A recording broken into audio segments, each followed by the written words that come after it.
Hello दोस्तों, मेरा नाम है नितिन और आज मैं आपको फिजिक्स पढ़ाने वाला हूँ।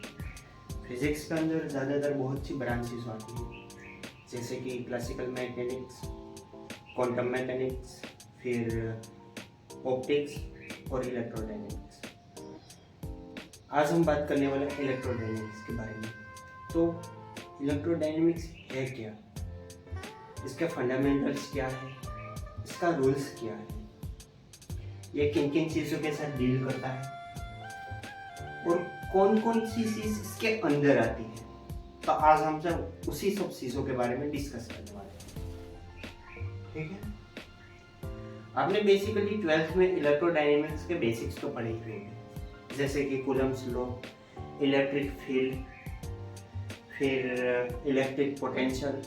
तो आज हम लोग उसी सब चीज़ों के बारे में बात करने वाले हैं। मैं ज़्यादातर एडवांस लेवल पे नहीं जाने वाला हूँ, मैं आप सभी लोगों को बिल्कुल बेसिक से क्लास 12 से समझाने वाला हूँ। तो आप सब लोग खुशी खुशी मेरी इस वीडियो को देख के आप लोग अच्छे से समझ सकते हैं कि इलेक्ट्रोडायनेमिक्स आखिरकार है क्या।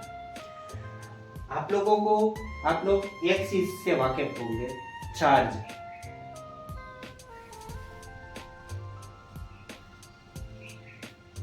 तो चार्ज आखिरकार है क्या? बेसिकली चार्ज इस चीज की फिजिक्स के अंदर कोई डेफिनेशन है ही नहीं। साइंटिस्टों को अब तक पता ही नहीं चला कि चार्ज आखिरकार है क्या। तो लेकिन ये एक ऐसी चीज है जिसके द्वारा हम लोग इलेक्ट्रोडायनेमिक्स के फंडामेंटल्स के बारे में जान सकते हैं कि कोई भी पार्टिकल पर इतना चार्ज है तो ये कौन सी वेलोसिटी से मूवमेंट कर रहा है, उस पर कितना फोर्स लगाया जा रहा है, किस हिसाब से फोर्स लग रहा है, उसके पास पावर कितनी है और उसके पास पोटेंशियल क्या है। ये सारी चीजें हम लोग चार्ज के द्वारा जान सकते हैं। तो चार्ज ही एक ऐसी चीज है जिसकी मदद से हम लोग इलेक्ट्रोडायनेमिक्स के फंडामेंटल्स के बारे में पढ़ सकते हैं। अभी आप मान लीजिए कि यहाँ कोई एक प्लस चार्ज है जिसे हम लोग कहते थे Q। ये है प्लस चार्ज और अभी इसके ठीक r डिस्टेंस पर, यानी कि इससे r डिस्टेंस दूर पर एक माइनस चार्ज है जिसे हम लोग कहते थे Q बेस। तो ये क्या एक दूसरे को अपनी ओर खींचेंगे या एक दूसरे को रिपेल्स करेंगे? जाहिर सी बात है कि ऑपोजिट चार्ज यानी कि अट्रैक्शन, अगर यह चार्ज ऑपोजिट है तो एक दूसरे को अपनी ओर खींचेंगे। अभी मान लीजिए कि यहाँ पर कोई एक प्लस चार्ज है और यहाँ पर भी कोई एक प्लस चार्ज है, तो ये दोनों चार्ज आपस में एक दूसरे को धक्का देंगे।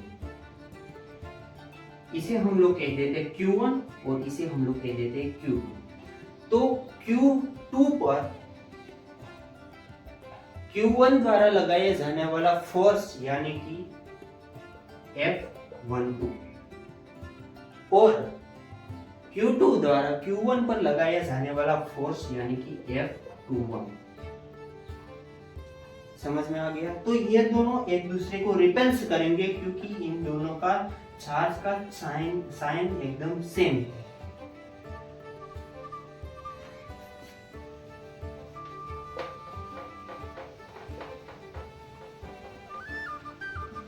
इसी तरह से समझ लीजिए कि यहाँ पर कोई एक माइनस चार्ज है और यहाँ पर भी एक माइनस चार्ज है, तो इसके डिस्टेंस इन दोनों के बीच का r है। तो क्या ये एक दूसरे को रिपेल्स करेंगे? जवाब है हाँ, ये दोनों भी एक दूसरे को धक्का देंगे। इसके ऊपर चार्ज है Q1 डैश और इसके ऊपर है Q2 डैश। तो Q1 द्वारा Q2 पर लगाए जाने वाला फोर्स यानी कि F12 डैश और Q1 पर Q2 द्वारा लगाया जाने वाला फोर्स यानी कि F21 डैश। तो इस पर कितना फोर्सेस लगेगा?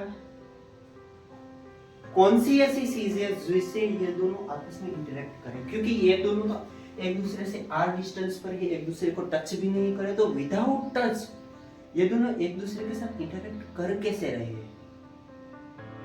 सोचने वाली बात यही है।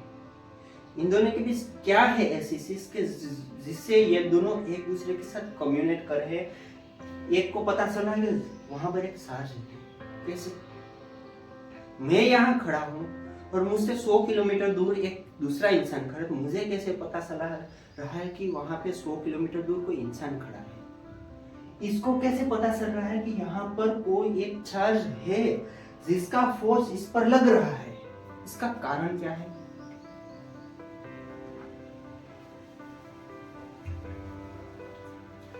तो आंसर इज कूलम्ब्स लॉ।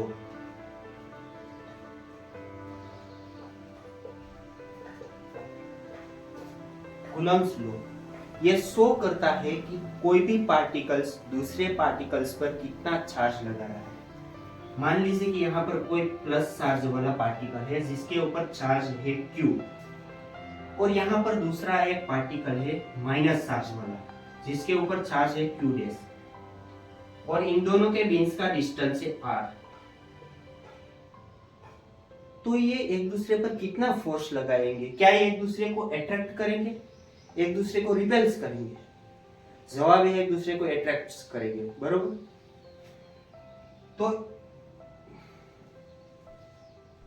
तो इन दोनों के बीच में लगने वाला फोर्स कूलम्ब्स लॉ के द्वारा डिसाइड होता है। तो F यानी कि K Q dash upon R square. अभी R स्क्वायर क्या है? R स्क्वायर यानी कि इन दोनों के डिस्टेंस का स्क्वायर, और ये है K,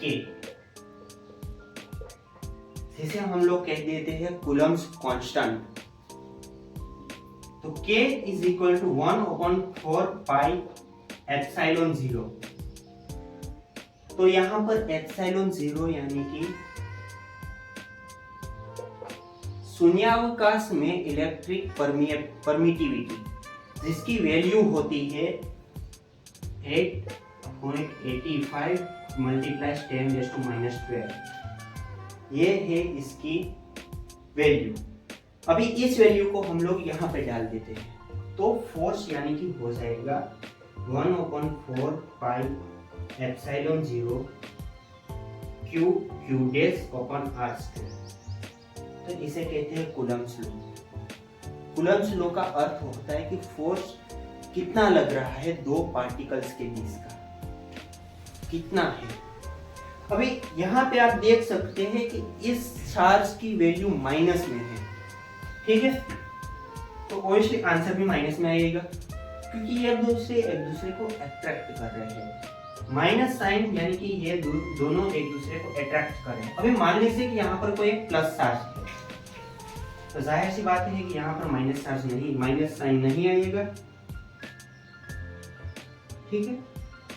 तो इसका मतलब है कि ये दोनों एक दूसरे को धक्का दे रहे हैं, एक दूसरे को पसंद ही नहीं करते, ये दोनों नफरत है इन दोनों के एक दूसरे से। तो ये दोनों एक दूसरे को धक्का देंगे अगर इसका दोनों का सेम साइन है। तो अगर इन दोनों का साइन एकदम ऑपोजिट है तो ये एक दूसरे को अपनी ओर खींचेंगे। यही ब्रह्मांड का नियम है, जिनका नेचर अलग अलग होता है वो दोनों चीजें एक दूसरे को अपनी ओर खींचती है विदाउट ग्रेविटी।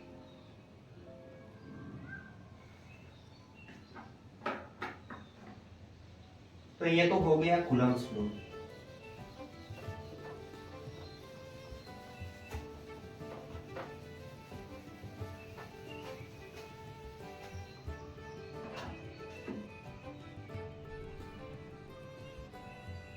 अभी हम लोग बात करने वाले इलेक्ट्रिक फील्ड के बारे में। तो यही वो चीज है जिसके द्वारा दोनों चार्जेस एक दूसरे से कम्युनिकेट कर पा रहे हैं कि हम दोनों यहाँ पर एक्सिस्टेंस करते हैं। मान लीजिए कि यहाँ पर कोई एक प्लस चार्ज है, तो इसके सर्टेनली एरिया में ऐसी कौन सी चीज है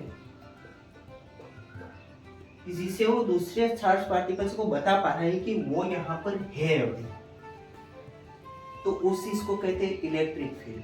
तो इलेक्ट्रिक फील्ड आखिरकार है क्या, काम कैसे करता है, ये सारी चीजें अभी मैं आपको डिटेल में बताने वाला हूँ स्टेप बाय स्टेप।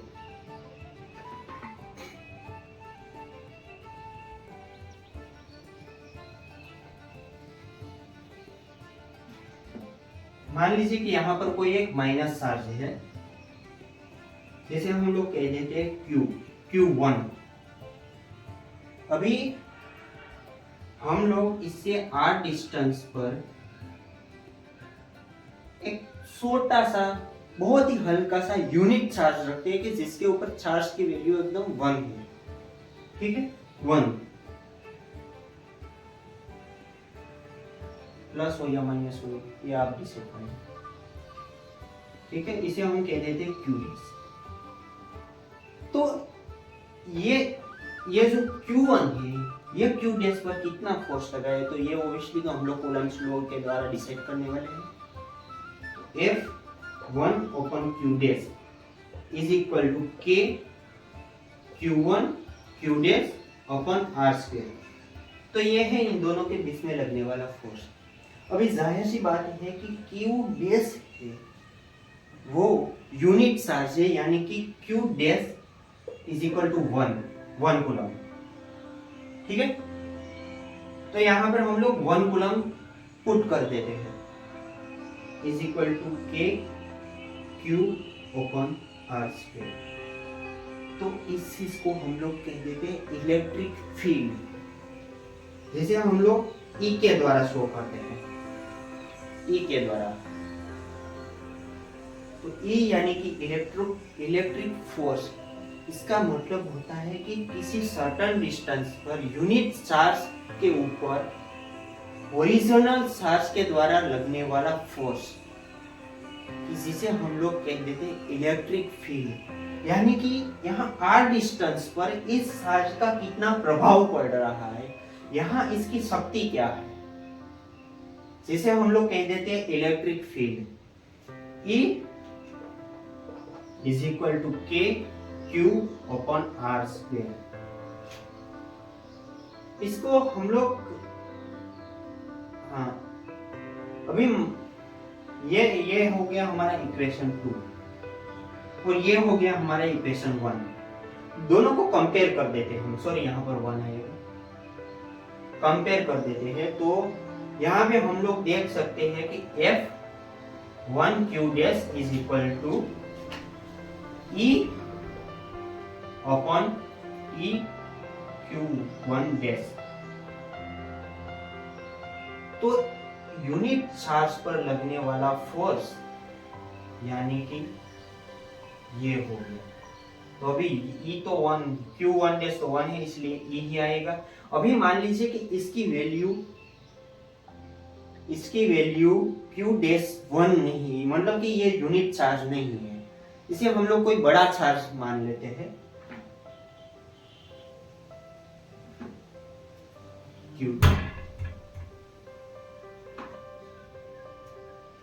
तो F1 2।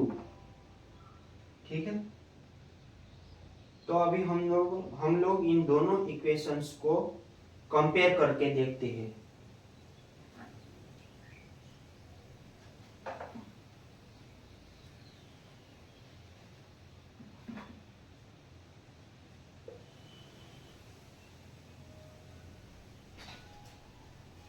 तो ये है इलेक्ट्रोडायनेमिक्स का एक फंडामेंटल लॉ है,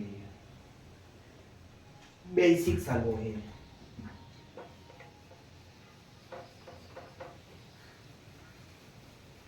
फोर्स, इसका मतलब हुआ कि फोर्स डायरेक्टली इफेक्ट करता है इलेक्ट्रिक फील्ड को, इलेक्ट्रिक फील्ड इफेक्ट करता है फोर्स को। Force is directly proportional to electric field. Force is equal to electric field multiply charge. तो ये हो गया इलेक्ट्रोडायनेमिक्स फर्स्ट लॉ, ये है इलेक्ट्रोडायनेमिक्स का पहला लॉ।